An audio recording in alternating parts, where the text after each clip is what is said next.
예수님의 가르침을 여러분이 잘 볼 때 그냥 성경에 써 있으니까 읽어야지 이렇게 읽으시면 안 되고 좀 더 우리가 구체적으로 어떻게 할 것인가 볼 때 예수님께서는 글로 가르치지 않았습니다. 예?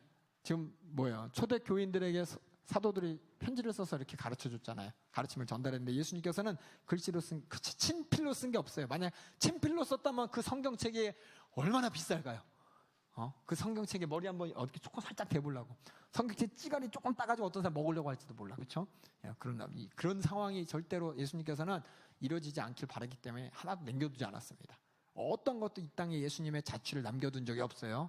뭐 성지순례 가면 뭐 이랬다더라 저랬다라 여러 가지인데 그거 다 그냥 설일 뿐이에요. 썰. 진짜는 없습니다. 기념교회, 난 맨 처음에 기념교회라 그래서 예수님 당시에 있었던 교회인 줄 알고 초대교회인 줄 알았는데 아니에요. 초대교회는 다 가정교회였고 나중에 거기다 기념교회 세운 거예요. 거기 예수님이 진짜 그 교회 왔다 갔다 하고 사도들이 그 교회 왔다 갔다 한 거 아닙니다. 잘 알아두세요. 이처럼 실제적인 이런 거 하나도 안 남겨두셨어요. 예수님께서는 말로 메시지를 선포하셨고 그 다음에 청중이 누구냐에 따라서 말씀하셨어요. 그냥 막 지른 거 아니세요. 예수님께서 그 청중 듣는 자가 누구냐에 따라서 그 청중이 요구하는 바에 따라서 얘기하고 그 당시 분위기에 따라서 분위기를 분위기에 맞게 그러니까 그냥 들으려면 듣고 말라면 말아 이거 아니에요. 예수님께서는 한 사람 한 사람의 사정과 그 당시의 사정 가운데 꼭 필요한 말씀, 그때 필요한 말씀, 그때 해야 될 말씀을 하셨습니다. 그 예수님의 어떤 목적을 가지고 하셔서 그냥 막 대뱉은 거야. 들으려면 들고 말라면 말아라. 뭐 그 산상수훈 이렇게 한 게 아니에요. 그 당시 사람들의 들으려고 모인 사람들, 그 사람들이 진짜 요구에 따라서 이렇게 예수님께서 말씀하셨습니다.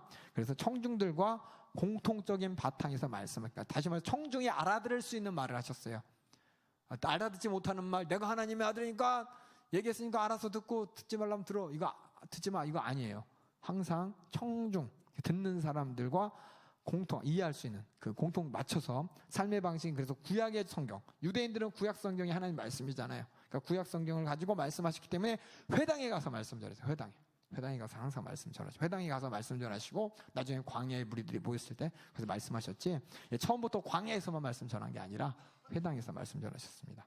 그리고 새로운 뭔가 특이한 걸 나눈 것이 아니라 그들이 알고 있었던 잘못 알고 있었던 오해를 바로 잡는 하나님 말씀에 대한 오해, 하나님에 대한 오해 그것을 바로 잡는 말씀을 하셨습니다. 그리고 새로운 통찰력으로 메시지를 전도하셨습니다. 그래서 어떻게 알고 메시지를 하나님의 말씀을 어떻게 알아야 하는지, 어떻게 인격에 우리 삶에 적용할 수 있는지를 정확하게 말씀하셨지.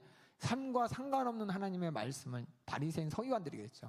바리새인 서기관들은 그냥 이렇게 겨드랑이에 땀 나면 안 된다고 하나님의 안식을 오해하고 하나님 말씀을 오해하고 이혼증서 써주면 되지 않냐? 라고 하면서 하나님 말씀을 오해하고 근데 예수님께서는 이 모든 것을 어떻게 하나님의 말씀과 하나님의 심중을 가지고 살지 삶에 적용하는 법을 알려주셨습니다. 그리고 단지 사상이나 어떤 의견을 전한 게 아닙니다. 사상이나 어떤 의견이 아니라 진리를 전하셨습니다. 생명력을 가지고 전달해 주시는 그래서 도전을 주시고 확신을 하셨습니다. 그래서 하나님 나라에 들어가 하나님의 인격적인 관계를 맺기 위해서 회개하라는 겁니다. 회개하라는 것이 뭐냐? 책임지지 않겠다. 내가 책임지겠다는 거예요. 자, 회개하려면 해. 이게 아니라 회개하라는 거예요.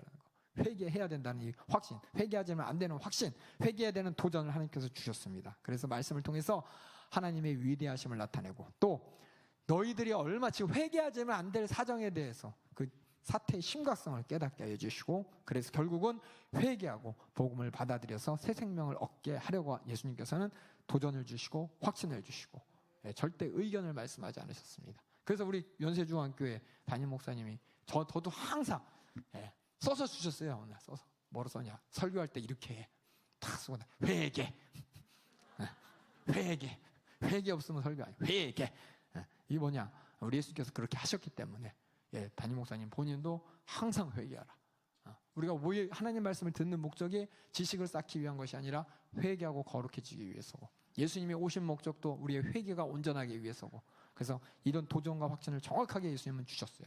그 당시에 바리새인 서기관들은 옛날 서당에서 가르치듯이 이렇게 하나님 말씀이 이런 거야 들으려면 듣고 말라 마라 이랬는데 예수님께서 오셔서 회개하라고 확신을 주셨기 때문에 이런 가르침을 예수님께서 하셨다라는 그 가르침에 대한 전반적인 걸 오늘 얘기했고